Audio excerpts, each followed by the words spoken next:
Nah, pada saat liburan, Otto mendapatkan informasi dari teman-temannya bahwa ada liburan tur ke negara Korea Utara.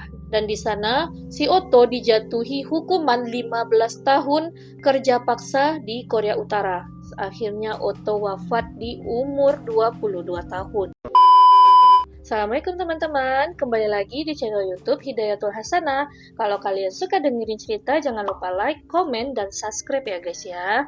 Nah, apa kabar kalian semua nih? Semoga dalam keadaan baik, diberikan kelancaran rezeki, dan diberikan kesehatan oleh Allah Subhanahu wa Ta'ala. Amin, amin ya Rabbal 'Alamin. Nah, sebelum kita masuk ke sana, ke cerita Hasna, alangkah baiknya kita mendoakan untuk keluarga kita yang ada di Aceh, Sumbar, dan Sumut agar peristiwa yang terjadi pada saat ini lekas pulih kembali dan mereka semoga baik-baik saja di sana. Amin ya Allah, amin. Guys, di sini aku mau nanya nih, siapa di sini yang suka traveling? Menurutku ya, hampir seluruh manusia yang ada di muka bumi ini menyukai traveling karena traveling itu bisa menyehatkan mental.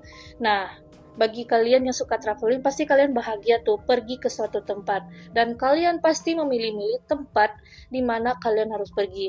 Baik itu di taman, gunung, pantai, ataupun kalau kalian mempunyai rezeki lebih, pasti kalian akan pergi ke negara-negara yang terkenal di dunia ini. Nah, ngomong-ngomong tentang kata traveling, kali ini aku akan menceritakan sebuah kasus kriminal yang dialami oleh seorang pria yang bernama Otto Wember.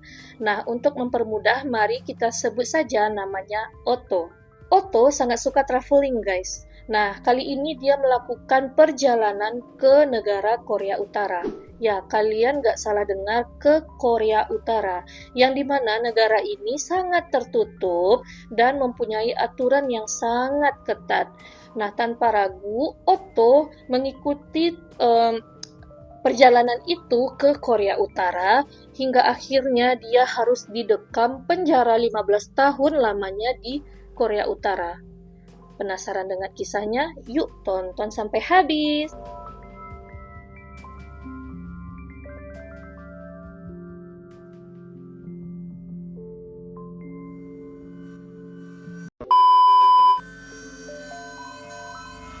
Otto adalah seorang mahasiswa yang lahir pada tanggal 12 Desember tahun 1994. Nah, pada saat bepergian, Otto berumur 21 tahun. Otto berasal dari Amerika Serikat. Nah, Otto ini mempunyai orang tua yang bernama Freddie Wember dan Cindy Wember. Otto terkenal sangat ramah, pintar, dan suka mengikuti kegiatan sosialisasi. Di sini, Otto sedang berkuliah di Virginia, dan Otto mengambil dua jurusan sekaligus, yaitu jurusan bisnis dan ekonomi. Pada tahun 2015, Otto melakukan perjalanan ke Asia. Pada saat itu bulan Desember, guys, dan di sana, di Amerika Serikat, sedang musim salju. Untuk menghindari musim salju, Otto melakukan liburan ke negara Asia, yaitu ke Thailand. Nah, pada saat liburan, Otto mendapatkan informasi dari teman-temannya bahwa ada liburan tur ke negara Korea Utara dan biayanya cukup terbilang murah untuk kantong mahasiswa, di mana agen ini dinaungi oleh Young Pioneers Tours, yaitu operator tur travel yang dinaungi oleh Cina. Kali ini, agen travel ini menawarkan kepada petualang-petualang muda yang ingin merasakan berlibur yang berbeda gitu guys, sensasinya berbeda gitu guys. Tidak seperti kalau kita pergi ke negara-negara lain itu kan seperti biasa, jalan-jalan, kemana yang mau kita inginkan. Tetapi, kalau travel ini tidak guys, dia pergi menawarkan ke Korea Utara, seperti yang kita tahu, negara Korea Utara itu sangat-sangat tertutup guys. Nah, makanya dari itu dia membuat tour travel ini untuk anak muda yang pasti dilarang oleh orang tuanya untuk pergi ke sana. Nah, tetapi tanpa rasa ragu si Otto ini melakukan perjalanan tersebut ke Korea Utara dan dia mendaftar langsung tanpa ada keraguan sedikit pun di hatinya. Nah, siapa yang tidak tahu dengan negara Korea Utara, guys? Di mana negara yang sangat tertutup dan tidak tahu bagaimana keadaan masyarakatnya di dalam.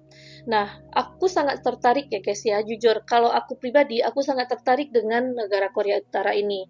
Kenapa? Negara Korea Utara ini menurut aku unik ya guys ya, yang dimana peraturannya ketat dan masyarakatnya itu tetap tertib guys mengikuti apapun yang ditetapkan oleh pemerintahnya guys. Makanya aku suka dengan negara ini. Nah, agen travel ini mempunyai istilah berangkat dari Cina dan berakhir di Cina. Artinya mereka harus berangkat dari Bandara Beijing dan nanti mendarat pulang dari Korea Utara dan mendarat juga di Bandara Beijing. Akhirnya berangkatlah si Otto ini dari negara atau Bandara Beijing ke negara Korea Utara. Di atas pesawat, si Otto memandangi dari jendela betapa sunyinya negara yang akan dia kunjungi. Dan dia berpikir di dalam hatinya, tidak semua orang bisa pergi ke negara tersebut. Nah, sesampainya di Bandara Korea Utara, si Otto ini sudah disambut oleh pemandu wisata yang akan menemaninya selama di Korea Utara. Nah, di sana si pemandu membawa Otto dan teman-temannya ke uh, wilayah Pyongyang namanya guys. Nah, di sana si Otto memandangi negara tersebut yang dimana banyak bangunan megah namun terlihat sepi dan lorong-lorong terlihat sepi gitu guys, tidak seperti ke negara-negara lainnya. Tetapi si Otto melihat senyuman dari si pemandu tur bahwa dia hanya tersenyum tipis kepada mereka karena si pemandu tur itu adalah pemandu dari pemerintah dan dia harus mengikuti aturan yang ketat dari negaranya sendiri. Nah, si pemandu tur membawa mereka ke hotel yang bernama Hotel Yanggakdo. Nah, hotel itu cukup terbilang besar dan megah, tetapi hotel itu terletak di pulau kecil yang terpisah dari kota gitu guys. Nah, di situ Otto memandangi hotelnya yang cukup sepi, lorong-lorong yang gelap gitu guys. Jadi si Otto ini merasakan sensasi yang berbeda saat pergi ke negara yang dia tuju. Nah, di sana si Otto merasakan bahwa dinding-dinding hotel itu mempunyai telinga, guys. Gimana aku menyebutnya seperti itu ya, guys ya. Nah, bagi kalian yang suka dengan drama Korea, silahkan kalian tonton drama-drama yang berhubungan dengan Korea Utara. Salah satunya yaitu berjudul Crash Landing on You. Nah, silakan kalian tonton itu di mana memang dinding-dinding itu mempunyai telinga karena di sana ada aparat pemerintah atau yang bekerja dengan pemerintah itu memang uh, tujuannya untuk mengawasi CCTV atau mendengarkan rekaman-rekaman suara yang turis-turis atau orang-orang Korea Utara yang sedang bekerja di sana atau yang sedang berlibur ke sana. Jadi mereka itu memang mengawasi gitu guys. Makanya aku bilang tadi negara Korea Utara itu memang tertutup dan mempunyai aturan yang sangat-sangat ketat. Jadi kalau kalian penasaran dengan ceritanya langsung aja nonton Crash Landing on You.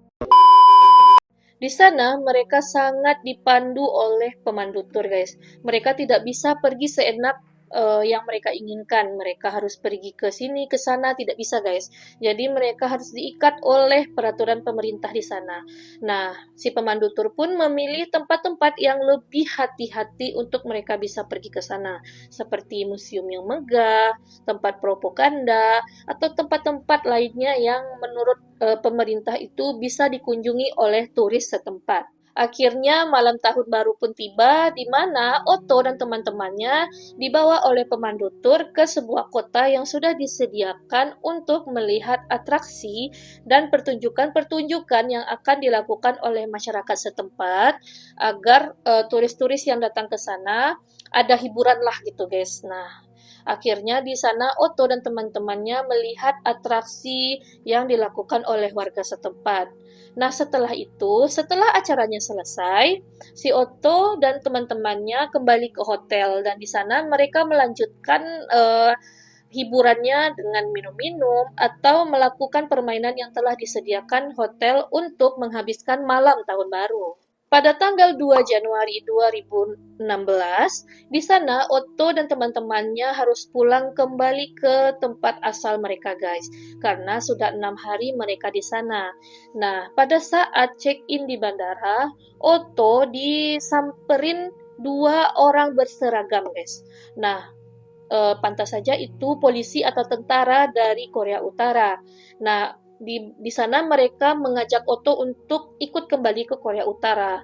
Jelas di sini Otto bingung dong, apa yang terjadi pada dia dan kesalahan apa yang telah dia buat gitu, guys. Nah, di bandara tersebut sempat terjadi kericuhan karena teman-teman Otto tidak terima bahwa Otto dibawa oleh mereka. Akan tetapi kericuhan dan kegaduhan tersebut cepat diatasi oleh 2 pria berseragam tersebut dan akhirnya Otto dibawa oleh mereka dan teman-temannya tidak melihat Otto kemana lagi perginya gitu, guys.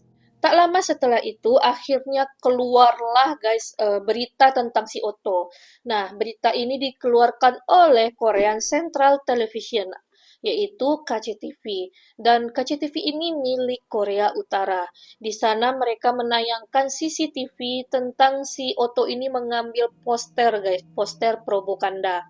Nah, dengan adanya berita tersebut, Korea Utara mengatakan kepada media bahwa mereka akan melakukan penyelidikan lebih lanjut.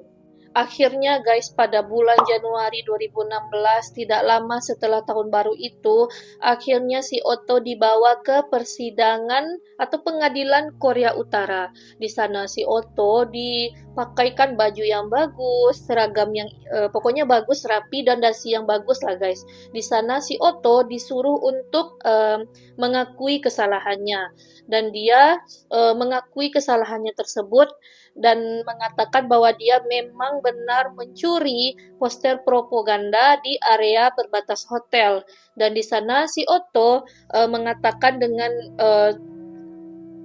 teks yang sudah ditulis oleh negara Korea Utara tersebut.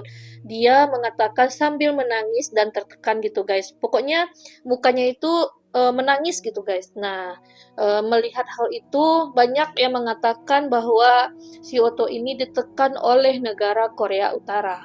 Tak lama dari pengakuan si Otto tadi, akhirnya keluarlah persidangan yang memvonis Otto akan dijatuhi hukuman. Nah, di sana si Otto dibawa lagi ke pengadilan Korea Utara dan dia tidak ada sama sekali pakai pengacara atau pembelaan yang netral atau yang membuat dirinya itu bisa membela bahwa dia tidak melakukan itu, tidak ada guys. Jadi dia murni datang ke sana sendiri, diiringi oleh pria-pria berseragam tadi ke pengadilan dan di sana si Otto dijatuhi hukuman 15 tahun kerja paksa di Korea Utara.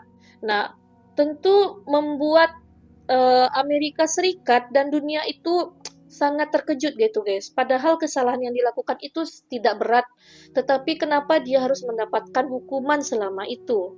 Nah, bayangkan bagi kalian yang menjadi orang tua Otto, di mana anaknya yang masih remaja harus mendapatkan hukuman yang sangat berat dan di negara orang lain, bukan di negara sendiri. Setelah dijatuhi hukuman tersebut guys, akhirnya si Otto tidak ada kabar sama sekali. Bagaimana kita tahu si Korea Utara ini sangat tertutup, baik itu dari media ataupun dari lain-lainnya, kita tidak pernah tahu bagaimana tentang negara itu. Nah, akhirnya si Otto ini tidak ada kabar sama sekali, dari akses internet pun kita tidak pernah tahu. Bahkan orang tuanya pun tidak bisa mendapatkan kabar tentang anaknya. Bayangkan guys, kalian menjadi Otto dan kalian pergi berlibur ke negara orang lain, tetapi tidak sama sekali kalian pernah membayangkan apa yang akan terjadi ke depannya, dan itu menjadi bumerang kepada diri kalian sendiri.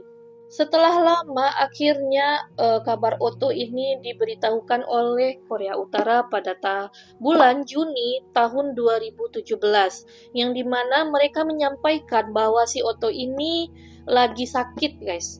Nah, di sana Amerika Serikat langsung mengirimkan dokternya ke sana. Nah, dokter ini bernama Michael Flueckiger. Nah, dokter Michael ini memeriksa Otto di Korea Utara dan di sana Otto dinyatakan kena penyakit botulisme atau keracunan makanan. Tetapi dokter Michael mengatakan tidak ada indikasi bahwa si Otto ini punya penyakit keracunan makanan. Dan akhirnya Dr. Michael bernegosiasi kepada Korea Utara untuk memulangkan Otto ke Amerika Serikat dan dirawat di sana. Dengan segala negosiasi yang dilakukan Amerika dan Korea Utara, akhirnya Otto pulang ke Amerika Serikat. Artinya tidak menunggu waktu 15 tahun, akhirnya Otto dipulangkan ke Amerika Serikat. Nah, di sana banyak sekali warga setempat atau yang paling utama adalah saudara dan orang tua dari Otto. Mereka menunggu si Otto ini di bandara, guys. Dengan senang hati mereka menunggu kedatangan anak kesayangannya di bandara. Nah, sesampainya si Otto di bandara, mereka kaget, guys, melihat si Otto ini sudah tidak sadarkan diri, guys, alias koma. Di sana si Otto mengalami kerusakan otak yang parah dan tidak merespon suara atau sentuhan, guys. Otomatis orang tua Otto ini bingung kenapa anaknya seperti ini pulang-pulang dari negara Korea Utara. Tidak lama setelah itu si Otto dibawa langsung ke rumah sakit, guys. Nah, sesampainya di rumah sakit, si Otto ini langsung ditangani oleh dokter Daniel. Nah, dokter Daniel ini melakukan MRI kepada si Otto. Nah, di sana Otto dinyatakan bahwa dia mempunyai kerusakan otak yang parah karena kekurangan oksigen yang cukup lama, guys. Nah, setelah itu telah lama Otto di rumah sakit dilakukan berbagai pemeriksaan, akhirnya orang tua Otto ini tidak sanggup melihat anaknya sudah menderita lama di rumah sakit. Dan akhirnya orang tuanya memutuskan untuk memulangkan Otto saja dan dirawat di rumah. Nah, sampainya di rumah, si Otto ini bertahan 6 hari di rumah, guys. Dia dikelilingi oleh keluarga besarnya dan saudara-saudaranya.